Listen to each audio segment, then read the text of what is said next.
All right, guys, we are live. It's episode 231 of the Shooter's Mindset. Thank you guys for joining us tonight. Co-host in the house, Nikki Clevenger's back. It's been a while, right, Nikki? Yeah. It's been a long time. Every time I'm supposed to be on the show, something comes up, gets canceled, gets rearranged. So you guys have had the pleasure of having Heath for a while now. We did, and it was awesome to have him on for the STI show last week, I tell you. I heard it was interesting. Yeah. Something like that. Jennifer Seymour's joining. What's up, Jen? Hey, everybody. Excellent. Star and guest of the hour. You guys probably seen her on Trigger Time TV. I know that's where I've seen a lot of her tips and stuff on Trigger Time TV. Also, you can find her at Firearms instructor. She probably taught classes in your area. That's Tatiana Whitlock. What's going on, Tatiana? Doing great. Good. It's good to have. Is she laggy or am I laggy? A little lagging, yeah. Yeah. Dang it. Oh, let's see if it fixes. All right, throughout the show, and then we'll kind of break this one up. All right, but no, it's good to have you on here, and that's it's funny, like when sometimes I watch these videos and I'm like, man, she seems really good in front of the camera, really well worded. Let's get her on the show because I watch that Trigger Time TV stuff a lot for tips and kind of tricks and what's going on. Awesome. So that's kind of how that came about. But we got a lot of questions here for you and obviously if you guys are watching live, you guys can put in your live questions. We'll take those. If you're watching on the YouTube side of things, top right hand corner, join the conversation, put them in there. I'll grab those, get them out throughout the show. If you're watching on the on the Facebook side of things, there's a recent post that just went up. If you prefer to use Facebook, just plug it in the comment section below that post and we'll get them throughout that. Okay. All right. Show sponsors, the folks over at Tactical Shit. Shop.tacticalshit.com for all your tactical shit needs. Plate carriers, AR-15 parts, casual clothing. They kind of got it all over at Tactical Shit. Shop.tacticalshit.com. Okay. Discount code coming from them later on in the show. So be sure to tune in and check that out. TheShootersMindset.com. Okay. For all your Shooters Mindset needs, you can watch the show live there. You can shop in our online store. Also, you can check out our blog articles we just had one not too long ago, a couple weeks ago, that Heath Clevenger put out on some weapon-mounted flashlights, which we're going to get into more detail throughout the show here. And that'll do it for show announcements, all right? Let's kick this one off. For those who aren't familiar with you, Tatyana, tell us a little bit more about yourself, how you got involved in the shooting industry. It was an accident, actually. It was not intentional, and it's not something I grew up with. When I was a little that was pretty much my little 410 shaka. It was when I was, I had two little kids, 16 months apart. My son was just 1 year old, and my now ex-husband mentioned that I should probably get a hobby. Now that's something that would land a lot of guys on the couch, but where he was coming from, it was, you got two little kids, you're running two businesses, go find something for yourself that can be yours. And I didn't want to do anything that was about the world that I came from, which was the world of fine arts. I have a degree in fine art. I didn't want to do anything in that realm. I wanted to go completely outside of my comfort zone. I also grew up in martial arts. So, that was fun, but I didn't really want to go back to that so much. Just try something totally new. So I took a Woman on Target clinic with the NRA and did not know what to expect when I drove into that range. And it turned into something that was one of the most amazing days. Blew out every stereotype I thought I ever had about shooting and the firearms community and what a gun range was supposed to be about. And I fell in love with it. And that kind of snowballed, turning into a training junkie, which on this show, and then turned into something where I started getting on airplanes and flying all over the country to train with people I really admired for their thought process and their problem solving and how they were teaching people.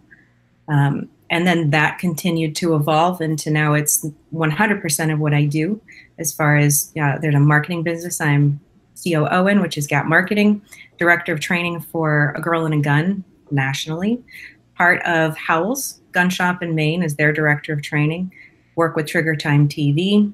We do the Weaponized Women Show on Lock and Load Radio and a bunch of other things. But it turned into something that started as a passion and then turned into an all-consuming career. So I couldn't be happier about it. But it was absolutely an accident. No one in my family saw this coming, especially myself.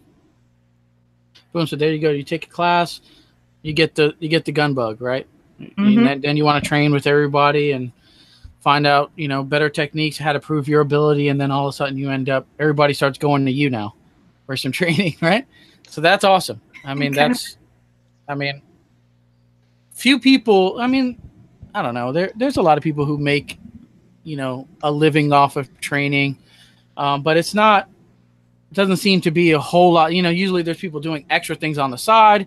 So if you can make a living off of training people and shooting guns and being in front of cameras, I mean, that seems to be awesome to me. I would love to do that, right? So there you go. It is kind of fantastic. I can't lie. It is a lot of fun, and it gives me an opportunity to travel all over the country and meet shooters from all over the country, from all walks of life and skill sets. So it's easy to sit and understand the pulse of the national gun culture until you really start with folks in California and Florida and Michigan and Central. And then, of course, I'm from Maine, so Northeast. Oh, there you go. I mean, you're in the safe part, right? Man, you start driving up north, there's a string of states that you have to go through that you really can't do nothing, it seems, anymore. We joke that Maine is an island surrounded by the Atlantic, Canada, and occupied territory. There you go. There it is. All right. Wanted to get into a little bit of the red dot talk right off the bat. There's a growing popularity amongst red dots on pistols. And the Houston PD, this show was actually scheduled a few weeks ago. So some of these notes were new news, and now it's kind of a little bit old. But it's the red dot trend is still going up in that sense. Houston PD's approved red dot optics for duty. Being an instructor, how do you feel? Do you feel law enforcement is ready for this? Absolutely. Red dots are such an advantage, especially once you've been trained in how to use them properly. They are a fantastic tool. And anything that can give our law enforcement an edge and the ability to pick up their targets and acquire them quickly and accurately is absolutely something that's worthwhile. Of course, no new tool or gadget is really effective if it doesn't come with useful training and knowledge. And without that, we're just throwing another piece of technology at them, and hopefully it's going to be utilized correctly and that'll benefit them. So it works. It's definitely worthwhile. I know Agency Arms has a new mounting program for their slides that's fantastic. FN just came out with their program for pistol-mounted optics. There's a lot of companies embracing this because it really does make such a difference. Boom. I know we talked a little bit about this last week. I mean, what are you seeing? Let's say that, I've been running irons all my life. You throw a dot on my pistol. Obviously, there's some training involved here. Me personally, I found it a little, you'll lose a dot, right? You just slap a dot on a pistol slide and boom. Oh, now, or when you're drawing it from a holster, can't find it right away.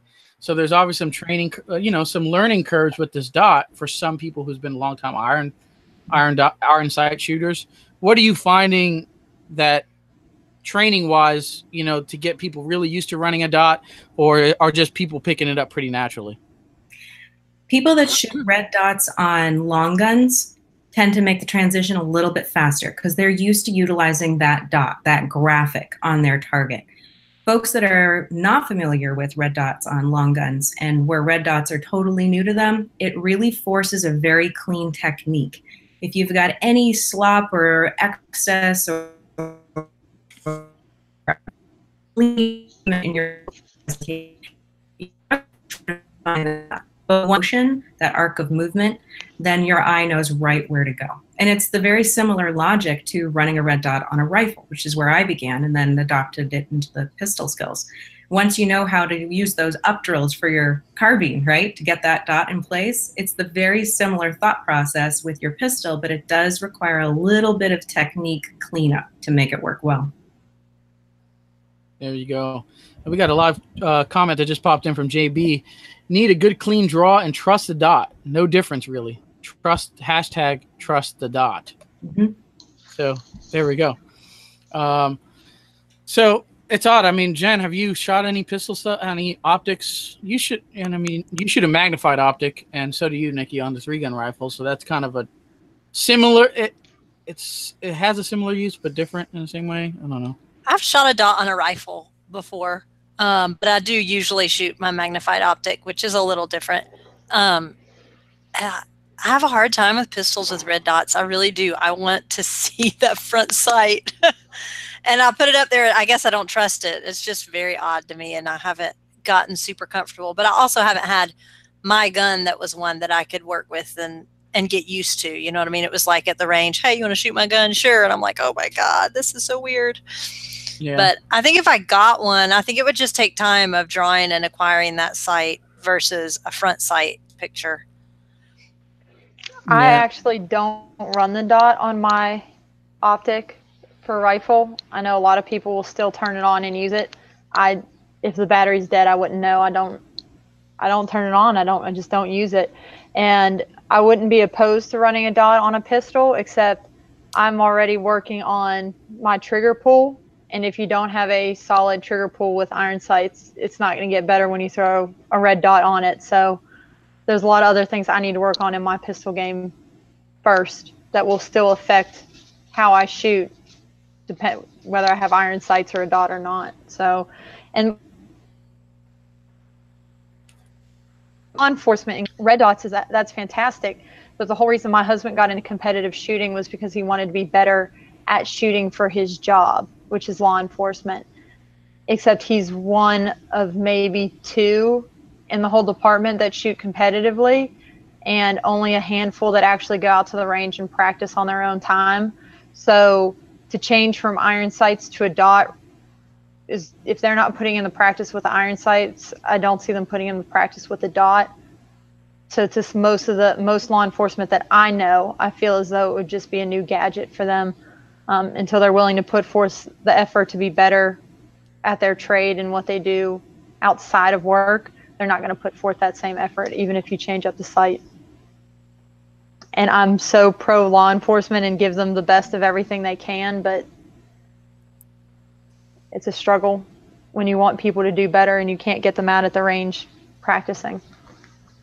And then my husband spends a lot of time working with cops who can't pass the qualifications if they had just put in the extra time before you needed to qualify. I found that a very odd state of mind, especially for law enforcement who don't really shoot regularly. Because the reason what got me into guns is I got into the security field, like the unarmed security field, and I wanted to get good at being a good shot and stuff like that. I didn't even carry a gun, but that kind of what drove me to get into the gun world and training and all that type of stuff. So if I was a law enforcement officer and actually had daily interactions with, which could be bad situations, and I'm carrying a gun on my hip and I barely know how to use it, that's weird. That's a weird chain of thinking. But I mean, if you started officers off with a red dot, like at the academy, and training from there, I think it would be good. But there's a lot of these guys that are set in their ways, and to give them a red dot, it's not going to change anything that they haven't already been doing. Well, they're set in their ways with makes and models too. I get that all the time. You know, you fall in love with the equipment that you're most comfortable and proficient with. And anytime you go and change something, or somebody forces you to change something, there's an obvious amount of resistance. Oh my goodness. I mean, just from one generation Glock to the next blows my mind. That's their precious. You know, you want them to stop using the precious. It becomes a real source of contention. But I don't know, I hope something like adopting a red dot will spark a little excitement to go to the range and get comfortable with, because it is a shiny new toy. Yeah, agreed. Big difference. And once you overcome that hurdle, that kind of feels like cheating. Mm-hmm. There we go. Yeah, I mean, I've seen that because Hollywood PD, who's my local police department, they are going away from their HK USPs they had in 45. And now they're going to the Gen 5 17s. And some of the cops come in. I mean, I can't believe it. 45 was the caliber. You know, that's the one-stop shot. You know, that's what we needed. And I made a friend at the local PD. Heath was out of town, and he signed me up for National Night Out to volunteer for National Night Out. Thanks, babe, for doing that when you weren't even here. But he showed me in the vault. And there's these old school Ruger rifles, and I was like, whoa, like these look like antiques. I was like, these are so cool. When are these from? He's like, what do you mean when are these from? That's our I was current like, gun. y'all aren't using these. He goes, there are some patrol cars that have these in them. And I was like, you've got to be kidding me. Somebody a long time ago was like, this is it. This is the rifle we need. And this is the best thing. And against some people suggesting that maybe there was a better rifle out there, hint, hint, Heath Clevenger, he may have stepped on some toes and they didn't follow his guidance. And now they have all these old Rugers that look really cool, but just wasn't probably not the best choice. But they AR-15 style Rugers or what? Yeah. Oh gosh, I can't even. They had wood on them. What? Yeah, I think it. What? I boy. can't. I'll have to. Let me text Heath. I'm telling you, these things were ancient. They looked really cool, but I didn't realize they were like still in use. Yeah. So there we go. As far as some, what is that? JB says, make your irons. It will make your iron sight shooting much better. The dot allows you to see all your mistakes in the draw and trigger press. I have heard that you can watch the dot and see if you're dipping. Mm-hmm. I'd like to try one and play with it a bit. Yeah. World champion shooter Max Michel says start with the dot. Some people, that's debatable. Start with the dot. You can see all your mistakes and you become a better iron sight shooter. So there's another opinion on that too. Although there's the fact that I know what my mistakes are and I still make them. Yeah. Same. I know what I'm doing. Whenever I miss, I can tell you exactly where it went. They were Ruger Mini 14s. Oh, geez. Those are ancient. Does Ruger make those anymore? I don't think they do. They might be discontinued. But the sheriff, luckily the sheriff is not the sheriff anymore, so I can say this, but the sheriff at that time said, this is it. This is what we need. Yeah, you have to rock those magazines almost in like an AK. They don't just it's, oh man. Hey, cool rifles. Have changed, but there are still some patrol cars that are stocked with Mini 14s. Rolling around with antiques. Yeah. Nice. All right. The importance, I know, Tatyana, you do a lot of classes with women, right? All women classes, and I'm sure you train plenty of men and all that stuff. But the importance of women carrying firearms, and I work in a shop. I kind of run into this all the time. And my husband my boyfriend owns a gun, and he has one in the house, and I think we're good with that. I don't think I need to carry. He does. What is your mindset when you hear that from the ladies? I hear that a lot from women who aren't quite ready to jump into firearms training. They just want to feel that they feel safe-ish around the gun, and that's good enough. Once you get past that conversation, because you're not going to force this concept of personal responsibility down someone's throat just because they have that attitude. It's not the way to go. If you can engage them in a conversation about, so where do you feel like you're vulnerable? And most of the time that happens outside of the home, not when you're home, where that gun is, where that guy is that knows how to use it. It's when you're on your own in that parking lot outside of work after working late, where you start to feel vulnerable. You start working them through the thought process of, where would I need I would have him there with that special fancy little gun to take care of me. Thought process to that job. And well, maybe I should have an option. And then normally once that awareness is broken through, we've gotten through the ice, I give it about 2 weeks. And those ideas start to grow and questions start being asked, and they start noticing all of these places and spaces that they frequent that suddenly they have some situational awareness of that they really hadn't considered before. And that's when I get the phone call. Hey, could we meet at the range and you could show me some things? Like, I'm not ready to carry yet, but I'd like to learn how to be safe and know how to shoot this if I had to. Now we've broken through, now we're winning. And then we snowball it from there. Then we grow that conversation. And concealed carry is a very natural progression, especially for somebody who's a caretaker or a mother. Yeah, agreed. Yeah, plus, I mean, the husband can't be with you everywhere. obviously. And even if I was, I'd be more, confident if my lady had a gun and I had a gun. We all have devices to protect ourselves just in case that situation, comes about. Maybe it could be a large group of people and you got 10 guys or you got 2 football player guys, whatever. There's always that odd situation that.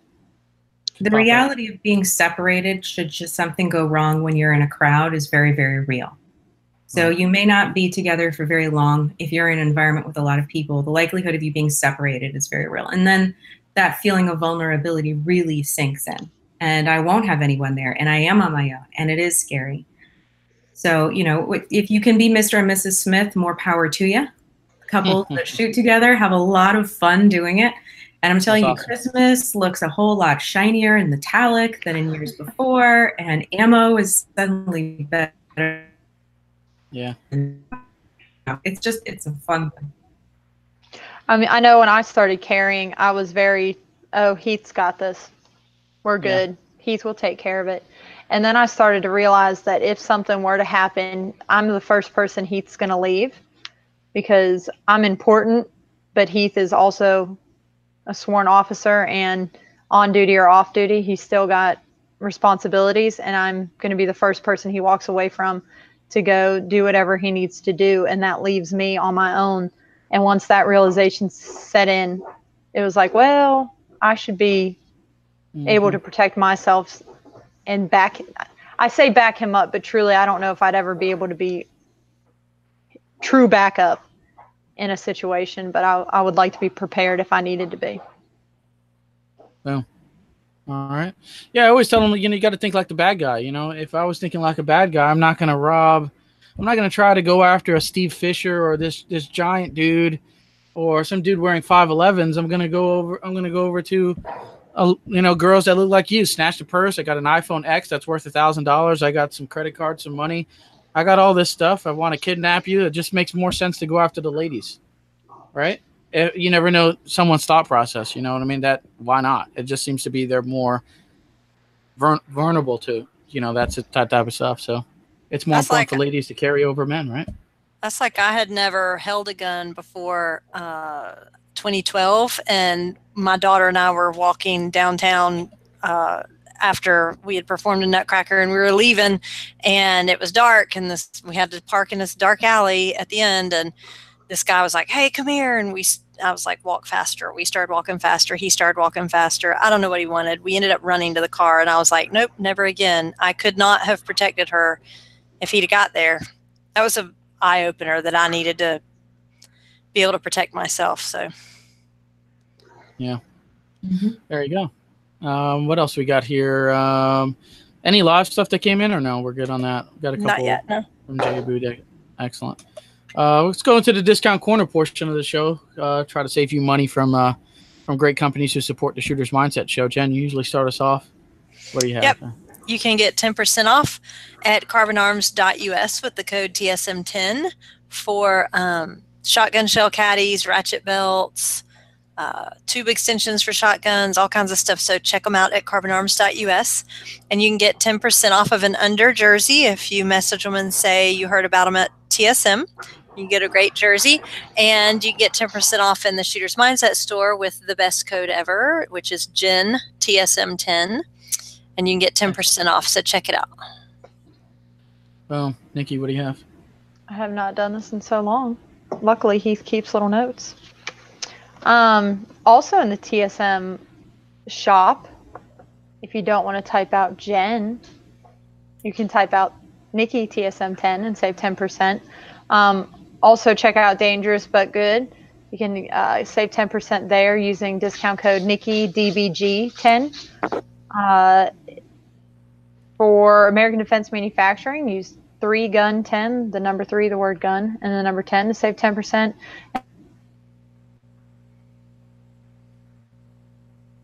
And Facebook or Criteria on barrels to save you some money there. Also check out Red Hill Tactical and use discount code Clevenger to save 10 or 15%. I can't remember what it is. Well, there you go.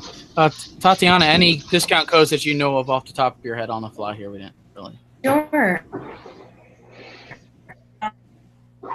Firearms agency assets. So we have a nice 5% discount code. It's Tatyana, and that is a staple. They're running a sale and a special. You can add that on and get a little extra love.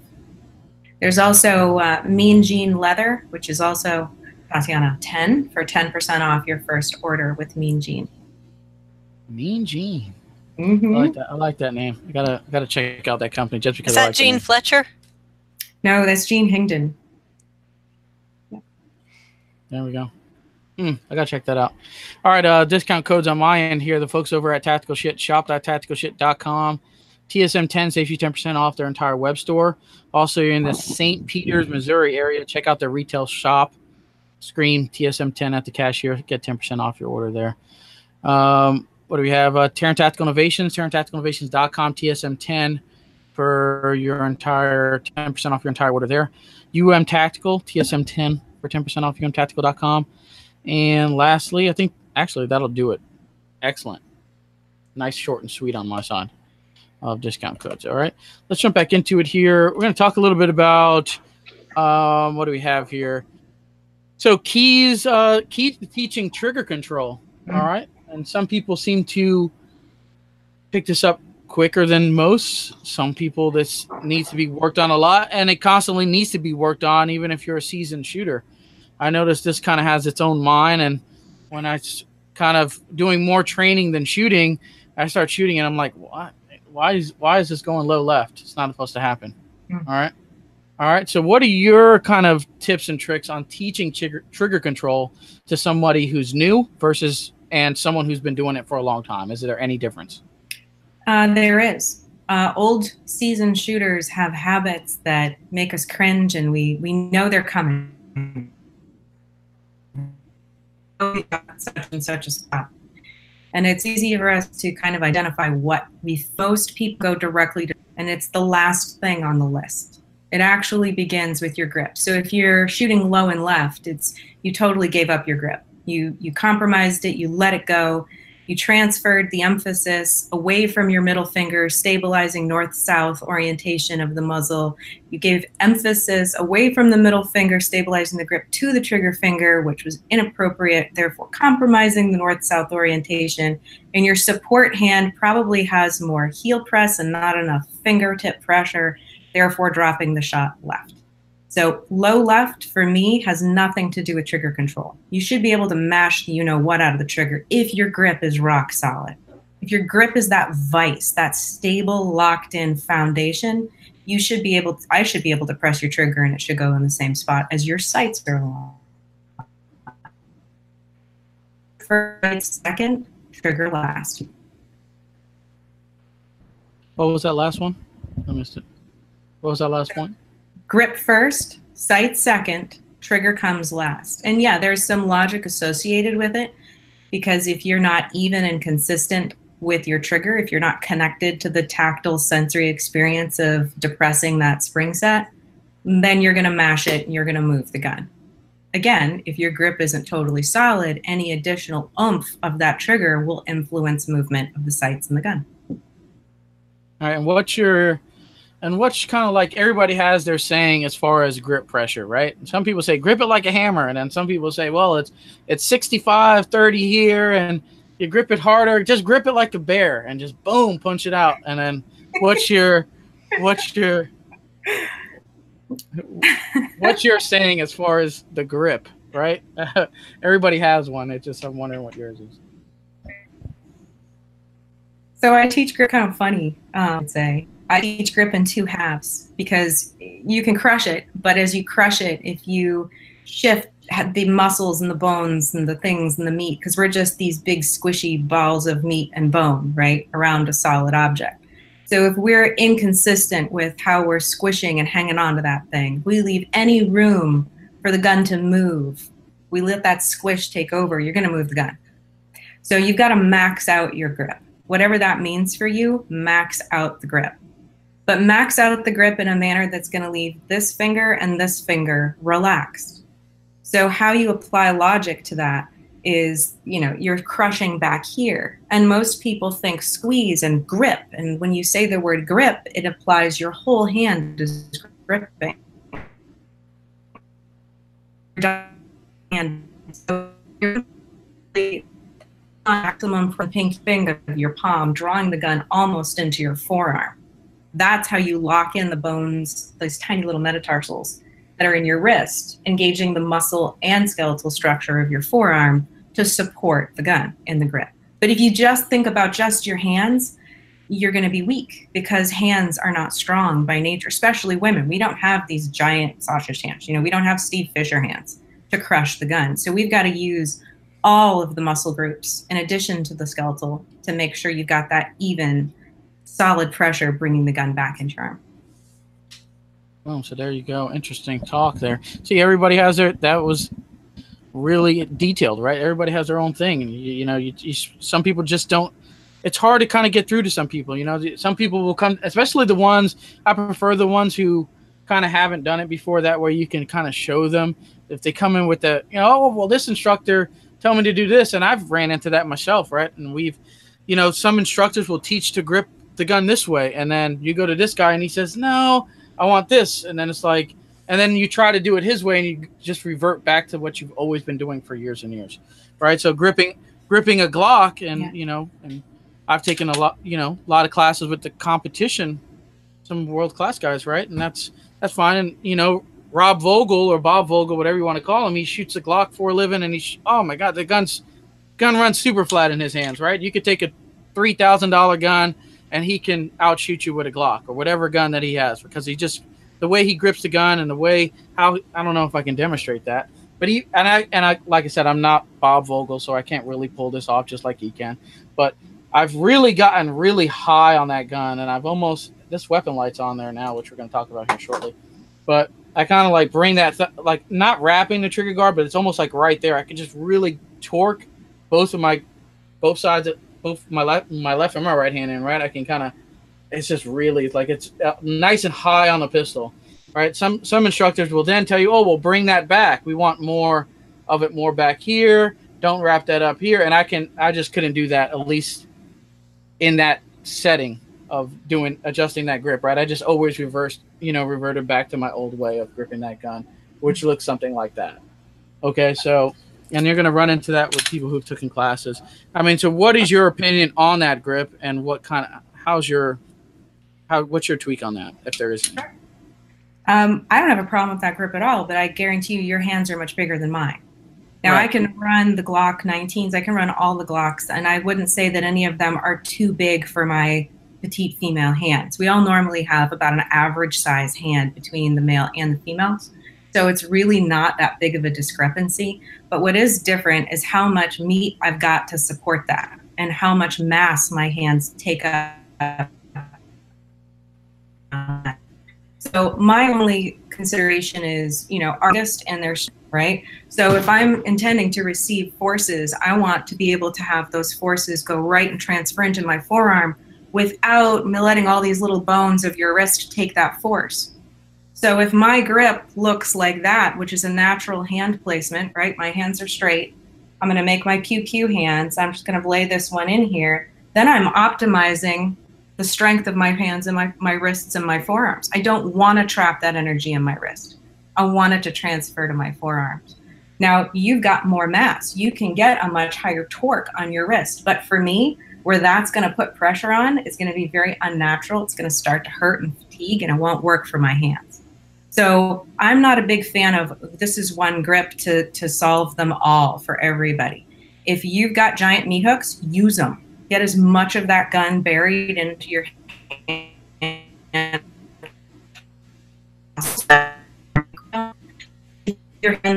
See, I've got a lot of arthritis, wrist surgeries, carpal tunnel surgeries. How we set them up to support the gun, the support is the same, but the position may be just a little bit different. So it really is, it needs to be technically correct. We don't want to be cup and saucering it with a semi-automatic. We've evolved past that. But those tiny little fine-tuned things, you are going to have to try a bunch of different grips until you find the one that suits your body the best. There you go. Yeah, I mean, I don't know. And Jen, I don't know, do you or any of you guys shoot with your finger right across that? It kind of blows my mind, but I've seen a lot with beginner shooters that they find that natural to do that. I did when I shot my XDM. I could reach it there, and it worked for me on that gun. On the 17L, it doesn't work. I don't know, the trigger guard's just a little bit different. It doesn't work quite the same, and so I haven't been putting it there. I'm still really, really high on it, but I don't actually wrap it. But I like what you were saying about the grips are so different. I've had different people, you know, when I first started, I didn't know what I was doing, and still might not marginally, but it's so funny because people are like, no, you need to do it this way. And I'll be like, well, but like, I literally can't make my hand do that. Oh no, you got to do it this way. I'm like, okay. And there's been, I mean, I've kind of learned to adapt things. I listen to a lot of different people's input, and then I cater it to how it works for me.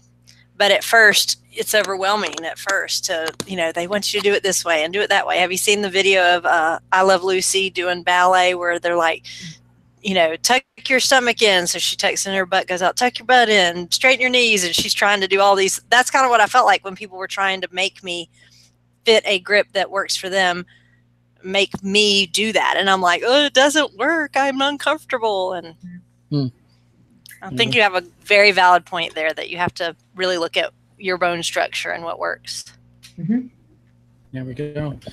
The perfect first firearm purchase. What do you recommend? Seems like a lot of people, you know, they're coming in and they're not super confident, and they want the gun with all these safeties.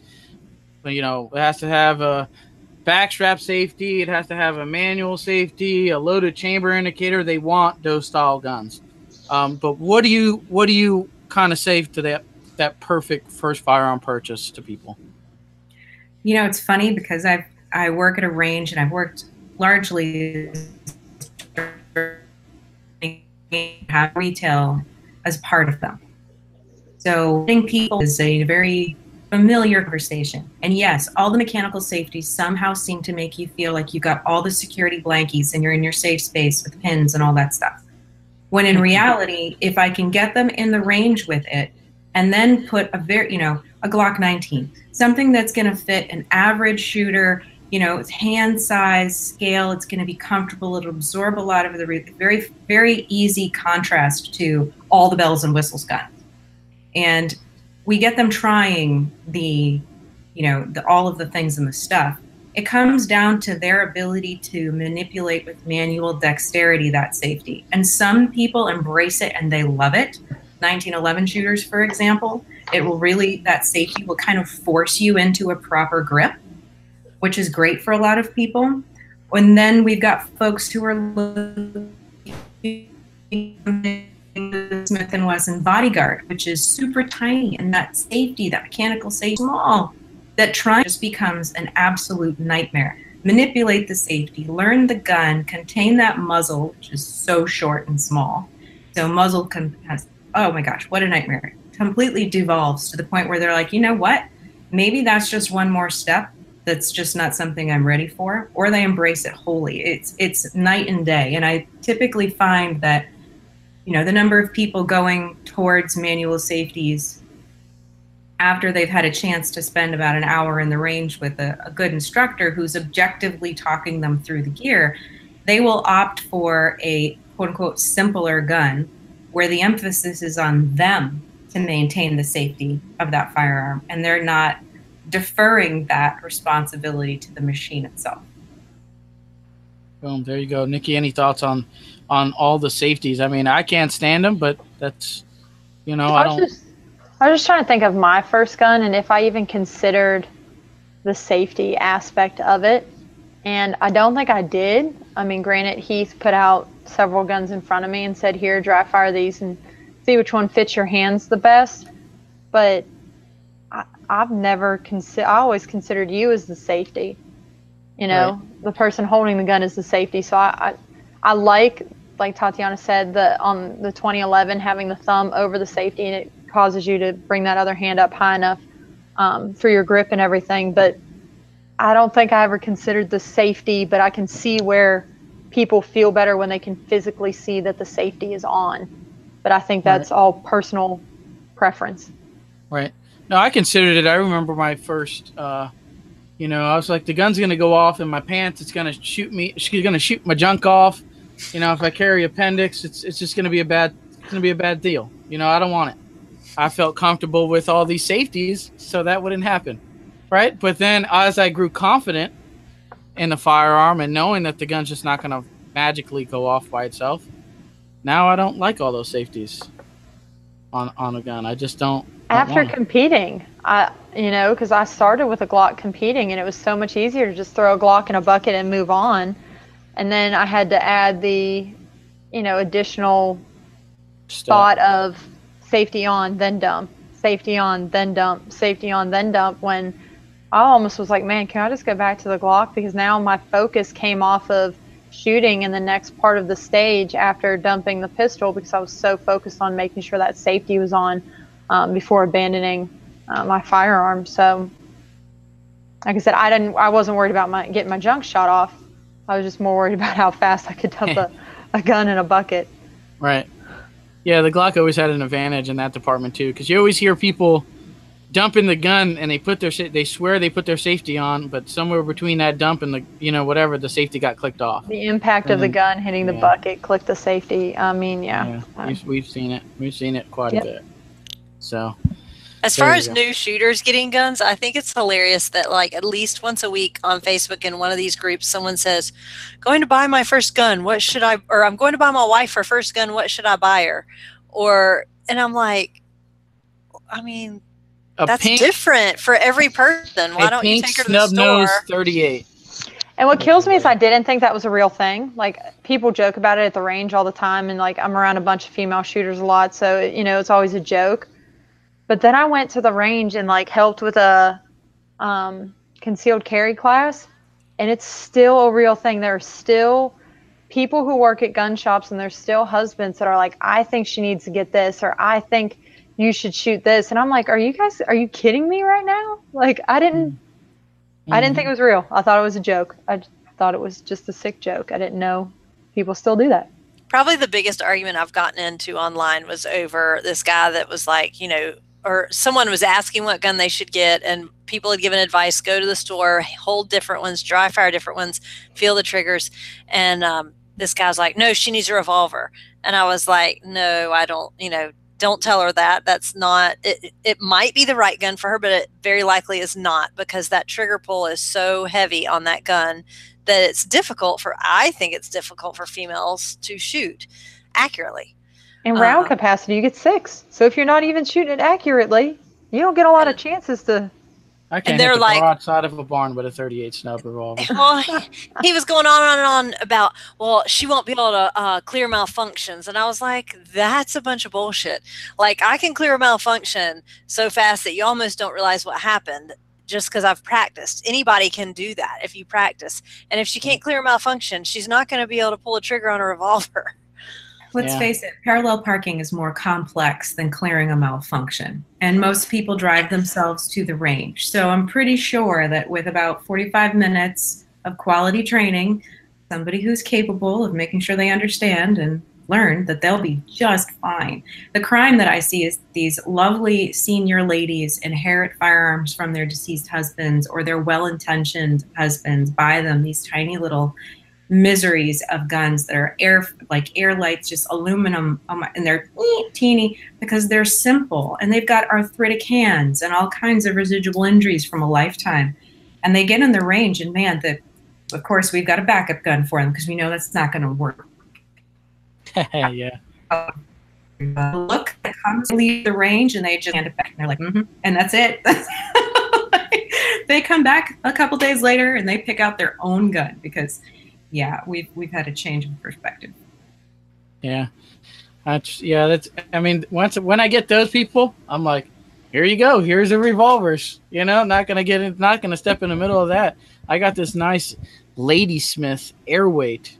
Hey, if you want, I'll even get you a 357 mag Scandium frame. Let's do it, baby. If you're gonna go there, let's go there, right? Go big or go home. I don't even like shooting Scandium frame 357 mags.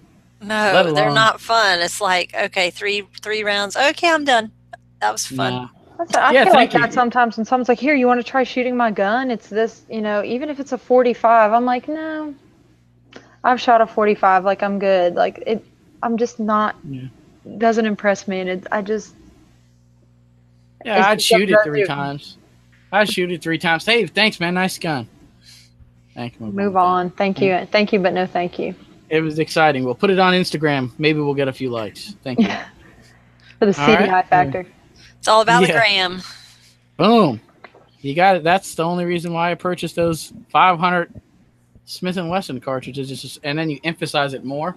It's like, boom, boom. It's like, yeah, post that to the gram. 1 minute. There we go. Boom. We're shooting a big caliber day. All right. Stephanie says hello to everybody. Mean Gene, North Carolina represent. So some folks like the Mean Gene. Stephanie says you got that right with the parallel parking and clearing a malfunction. Laugh out loud. So, yeah, there we go. So, the Bodyguard's another pistol. Hey, we like Smith & Wessons. All right, I really like the Smith & Wesson pistols, whatever. Bodyguard was just a horrible design in my opinion. I don't like anything about that gun. I do kind of like their new offering there, and if some ladies are watching, and maybe Tatiana has a different opinion, but their new Smith & Wesson Shield Easy pistol in 380, I think that is a pretty solid platform. It shoots pretty flat. It's not ultra tiny 380. You can get it with all their crazy safeties, or you can get it without. You'll just have that backstrap safety that you have to worry about, and that's it.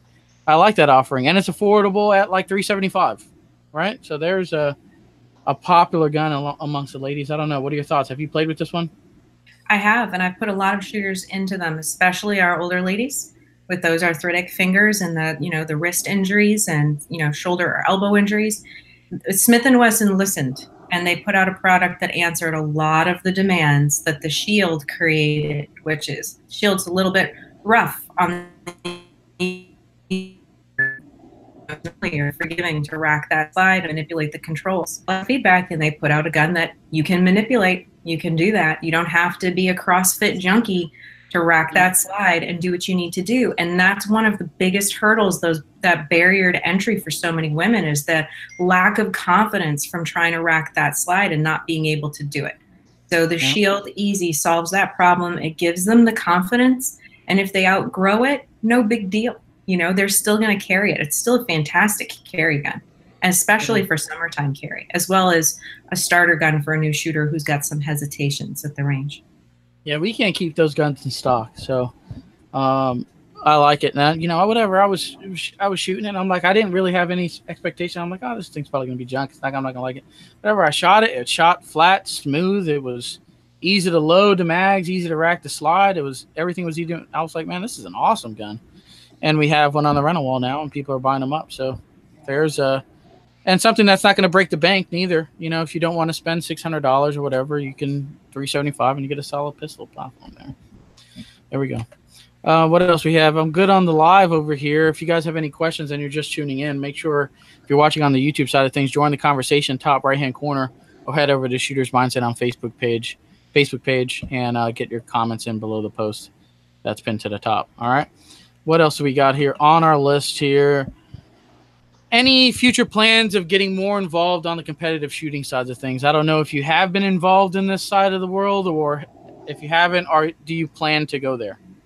I think it'd be fun to dabble in it a little bit. My world is pretty involved in the concealed carry, personal protection, home defense side of the house. And it's just kind of, it's all consuming. So diving into the competitive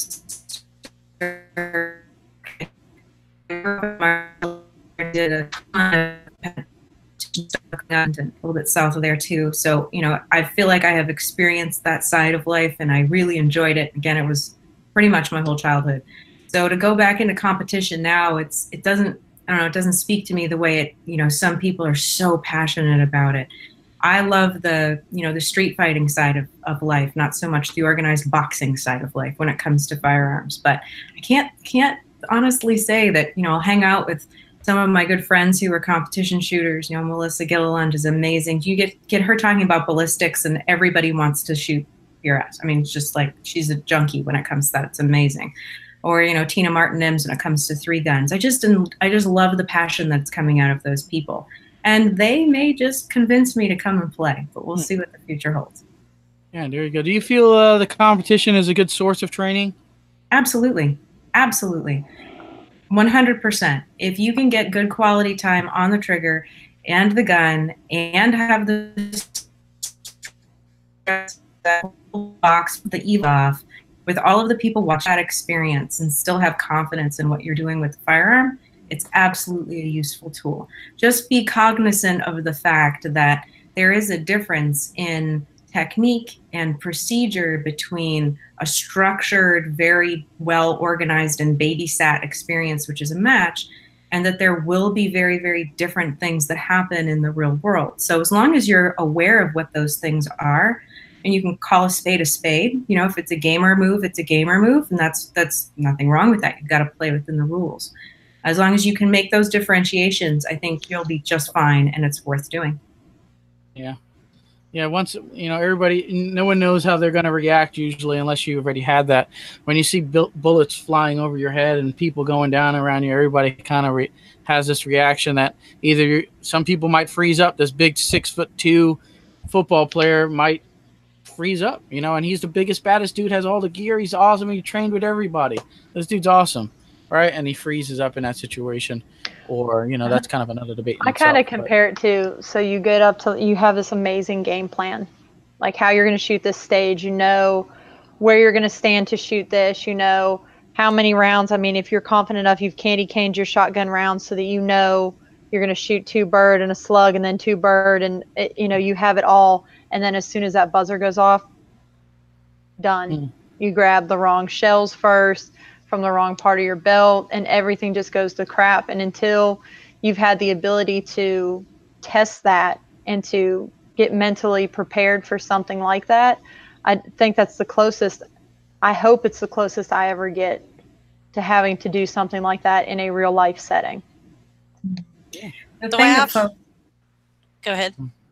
I say the thing that folks tend to forget, and you know, the decision is on you, and it's you and the match director and the RSO, and that's it. It's just you and shooting in one environment with nobody else around you, nobody else to consider, a predetermined course. You know it, right? You've seen what's happening. You know where you've got to go from point A to point B. Therein lies the fundamental difference between self-defense preparation and shooting and match preparation and shooting.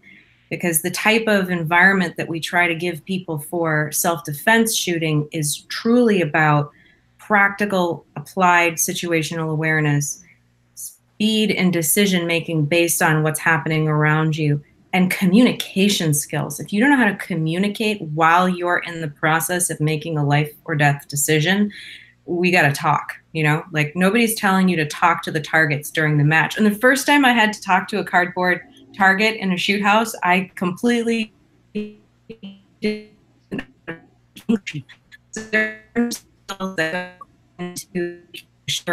events that are so much more involved than just shots on target.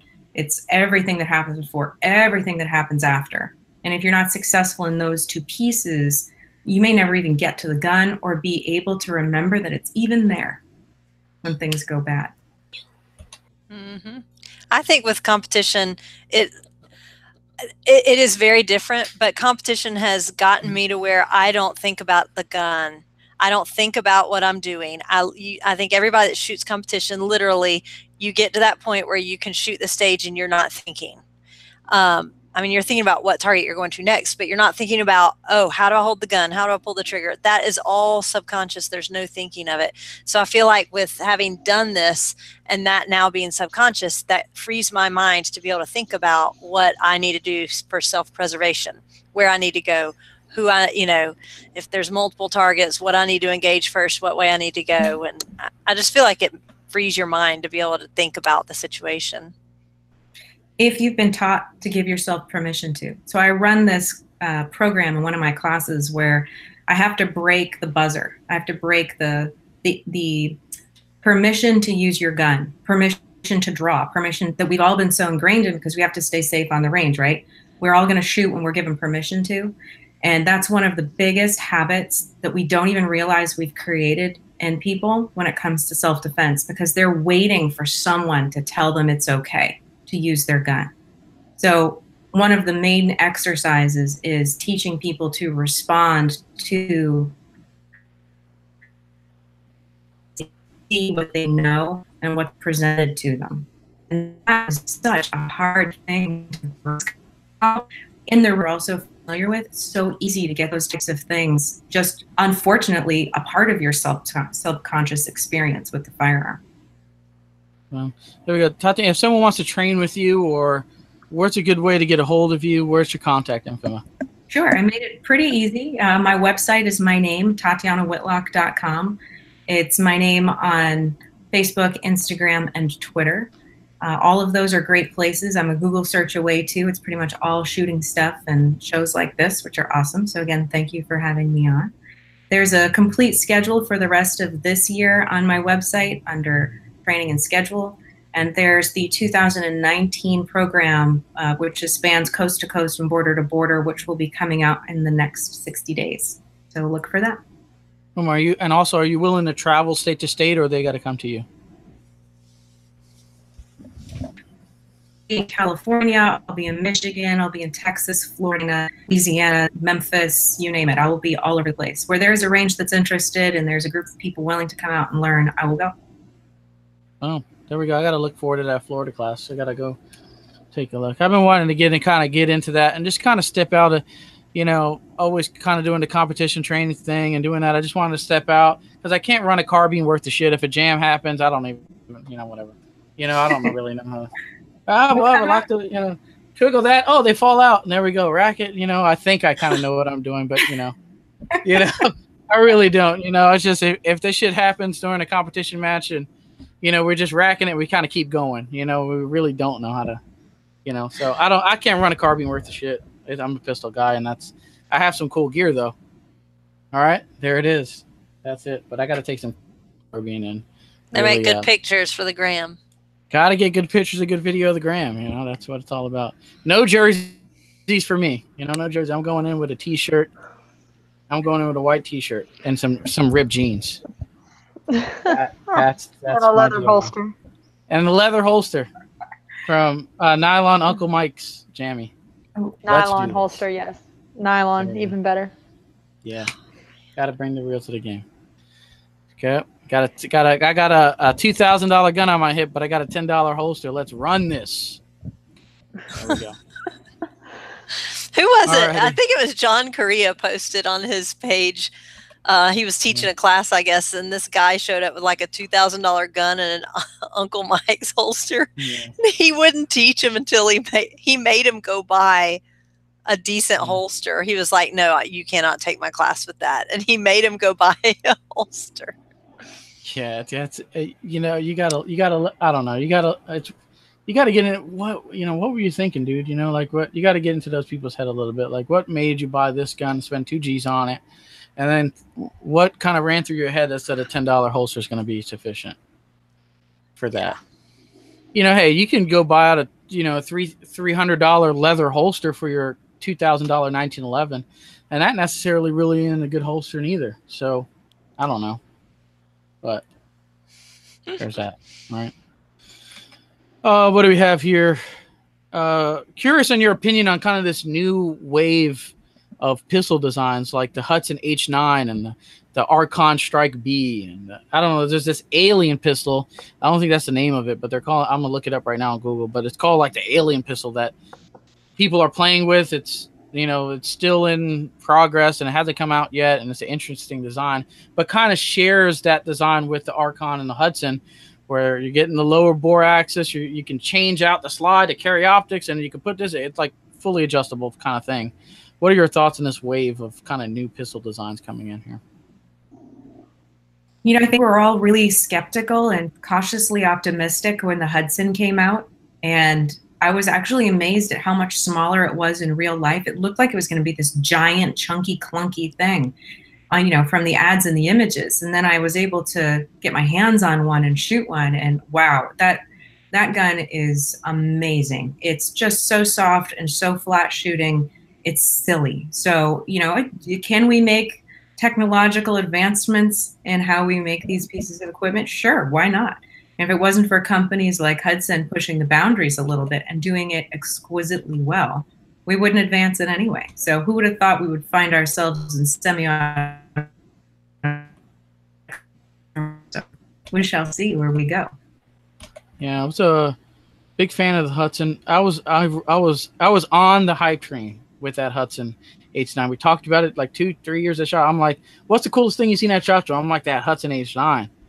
All right, I was all over that. I'm like, dude, that you had your people complained, oh, the trigger's kind of funky and it's, you know, it's weird and I don't know. But I was like, dude, you get a 1911 trigger, kind of a 1911 like trigger, and a striker fire gun, low bore action. I'm like, what's not to like about that? I shot it lights out. Trigger. Yeah. You shot a high point. It's a trigger that is akin to a high point trigger and feel. Boom, there we go. And then that Archon, that company's been back. It was like Arsenal Strike 1, and then it got bought out. So now they're calling it the Archon Strike B, if I'm pronouncing the name right. I really like that pistol too. I shot it lights out. I wish they would. Supposedly they're shipping them like in the next couple of months, but we've heard that before with firearm manufacturers. But interesting stuff. And I posted a link to this Alien pistol that I'm referencing in the YouTube chat. And also in this group chat that we're in here. You can, man, this thing it's kind of like in a separate category from the Hudson and the Archon. It kind of has like that Chiappa Rhino, kind of like the barrel is underneath I don't know, it's like weird. But hey, it's this trend that's growing, and everybody wants to kind of get these pistols to run as flat as possible by bringing the bore axis down and all this fancy stuff. You get the 1911 trigger. It wants to be the one pistol that can do it all. You want to shoot carry optics, slap this on, boom, boom, boom. You don't even have to buy another pistol. It's all right there in one. All right, so interesting stuff. I'll post that in the description of the YouTube video if you guys are watching after the live broadcast. Lastly, any upcoming events, goals, or projects? You talked about some kind of training events you have. Is there anything else you have going on? Mm-hmm. Yeah, there's some exciting stuff coming out with a girl and a gun on the training side. So that, towards SHOT Show, we'll make me making some public announcements. And then this year's kind of fun for me. I get to co-teach some classes with some folks that I really admire and have trained with in the past. So we're working on programs where we're mutually bringing our knowledge base to an offering. So I'll be doing some programs in Florida with Steve Fisher towards the beginning of December, actually. So we'll be doing a defensive shotgun, a carbine, and a pistol class, 1 day apiece, down kind of south of Titusville just a little bit. So that will be a lot of fun and hilarious. I mean, you get two instructors who bounce off of each other really well. It's going to be hilarious and funny. So there'll be a lot of shooting, a lot of rounds put down range. And that's kind of a theme that I'm looking forward to in this 2019 is developing with other people to make something that's truly unique, playing off each other to bring the strengths of both to unity. That'll be fun. There we go. I got to check that out. That's about 3.5 hours north of me. So that's something I got to look out for here shortly. Mm-hmm. I'm sure that class is going to fill up. Weapon mounted flashlights. All right. There's Surefire just released their new X300 1000 lumen, right? Mm-hmm. That's popular light. Surefire is known for their reliability amongst military and law enforcement, all that stuff. It's hard to break them. But you know, you always see the kind of the internet debates on social media, and people say, well, you know, and I've been a handheld flashlight guy. I'm late just getting into this weapon mounted flashlight game, and you always hear people, well, you know, you don't want to point your gun at everything you're searching for, right? You might hear a bump in the night or some guy stumbling over a trash can, and you go out searching and you got your weapon light on, and there's a law enforcement officer happen to be there, you know, and he's searching the neighborhood because he got a report of something. Now you got your gun pointed at a law enforcement officer. That's kind of a bad situation, right? What are your thoughts on this, using these style weapon lights as a search tool and also being mounted on the pistol at the same time? Well, first of all, please put a light on everything that you plan on using to fight with. Please, for the love of sweet baby Jesus, please make sure you can see. If you cannot properly identify what you think you may need to put a hole in, you have no business pointing a gun at it. So ultimately, if it's a handheld or a weapons-mounted light system, all of the holds for handheld lights suppose that the light is also in line with your muzzle. So whether it's mounted to your hands, you are pointing both hands and light at the same place, you're muzzling thing at the same time. Kind of doesn't actually work out. The other issue is that if you're going somewhere in the dark and you don't have a light source, a tertiary light source, and you're carrying concealed, you really got to think that through. So if you don't have a light on your firearm, you better have one in your hand so that, again, you can make sure you can create that distance and maintain it with the light.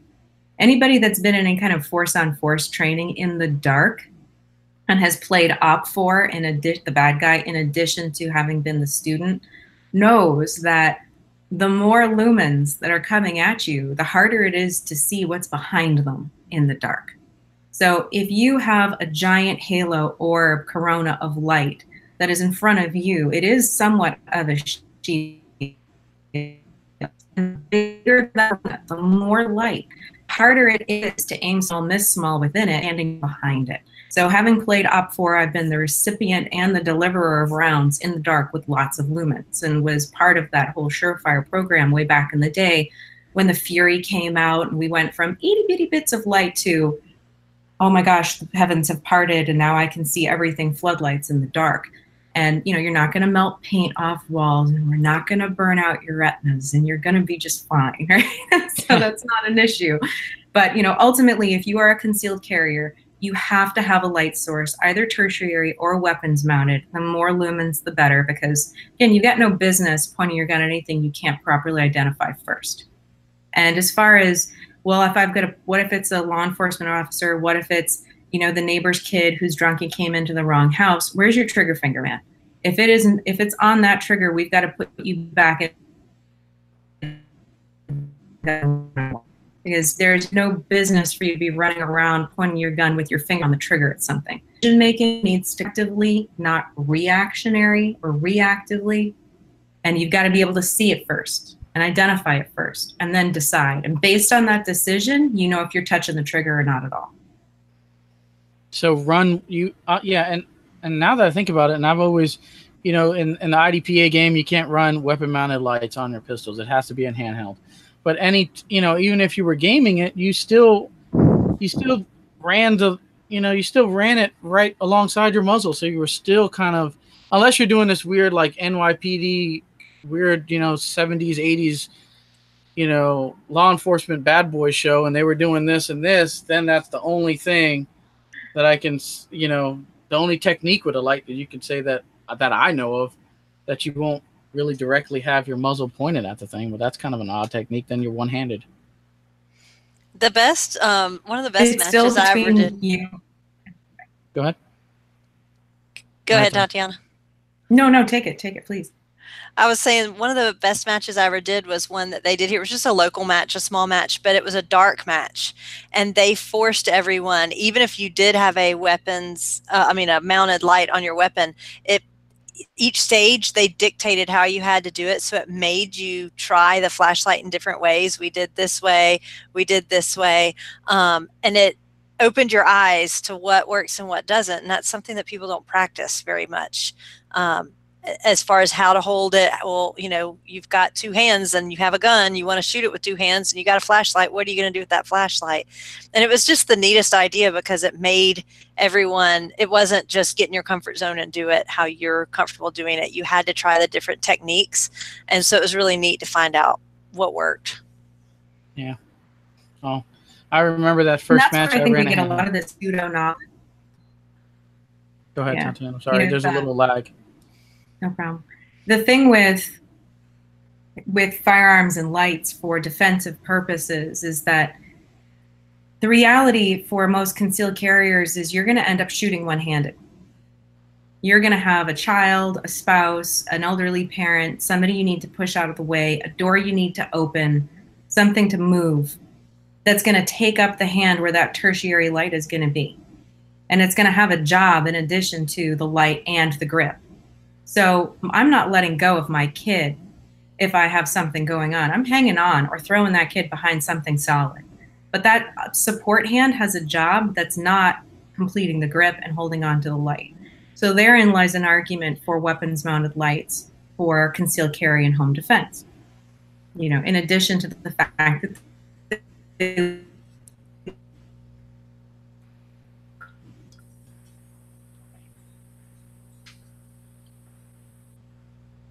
You still there? Lag? Yep. Okay, excellent. There's a little lag, but we're getting majority of what you're saying, which is excellent. So I didn't think we needed to back out or anything like that, but that's why we're stumbling over. Everybody's trying to talk at once, it seems. But yeah, I mean, I kind of lost my chain of thought here on this as we were kind of working through that lag. Geez, what was I going to say? Oh, well, let's go to the live, some live stuff here. It'll come back to me, I'm sure. Chris Van says, don't forget reloading the gun with the light in your hand. It's very difficult for a lot of people if you haven't practiced. I think that kind of went to my part. I remember the first stage I had to run a handheld. Oh, man, was it a shit show. It was a complete disaster. The light was pointing towards the ground. The light wasn't really comfortable to do that cigar grip technique with. And then when I had to do a reload, the light fell out of my hand. It wasn't and I had to go down and pick it up. It was a disaster. What went wrong could have went wrong, and that was just me being on it. You know, I just never practiced running a handheld, and it showed. It showed very much. I've seen people do that who were inexperienced also, and they'll do that kind of run the light in this hand, shoot with this hand type of deal, and run them far apart. And then when there was a malfunction in their gun, they were like, what? What am I going to do now? They either put the light under your armpit, and then they're racking the gun, and then they're picking up the light again, and it was a disaster. So yeah, it would have just avoided all that if I would have just had a weapon-mounted flashlight in those situations also. Or a lanyard. Just a tiny little bit of lanyard with enough space that you can slip your finger through. It's amazing what you can do to reacquire that after you've done what you needed to get your light back. There's little tricks, and they mostly come from the concealed carry world where we know where you're going to go really bad. Like that you can erase to make sure.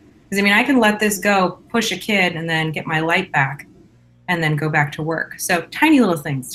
But unless someone kind of gives you that, thought, what are you going to do? You'll probably drop the light. Yeah. Oh, you mean that thing that came with my light that I threw away in the garbage? That thing? Oh. So you were supposed to put that on there.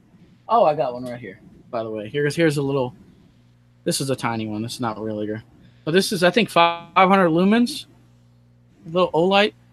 So I've been really digging the Olight products, and Surefire, obviously, we sell a ton of them. Streamlight, there's a lot of good companies out there. But this one here is 1,200 lumens, okay? Olight is putting on a sale Friday, starting the 24th. All right, this light's going to be like $80 or $70, somewhere in there. All right. And you can do your research, Sage Dynamics, and there's a lot of people who've ran this light and kind of beat it to shit, and it's held up. So it's not, it's only $70. It can't hold up. It's got to be junk. So do your research, check it out. Don't just listen to me. Friday, look forward to the Shooter's Mindset post on social media. We'll have a link for you guys to go out and get one of these.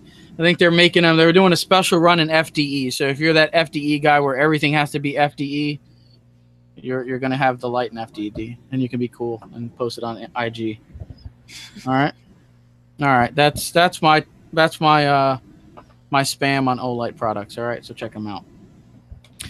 What else we got here? Anything on your end, Jen? Anything you want to add? Any live comments that came in? No, I think if not, we're good. We're good. Yeah. All right, so there you go. Put a light on everything. If you have any questions, you can obviously reach out to Tatiana, reach out to me, whatever. We'll steer you in some type of right direction. I promise. Hopefully, maybe if you reach out to me, maybe I'd be like, hey, I'm working with these guys at Olight. Just buy this. All right. He'll send you in a direction. We just don't know if it's the right. I don't know what direction anything will send you in, but it'll be a direction. There you go. Whatever.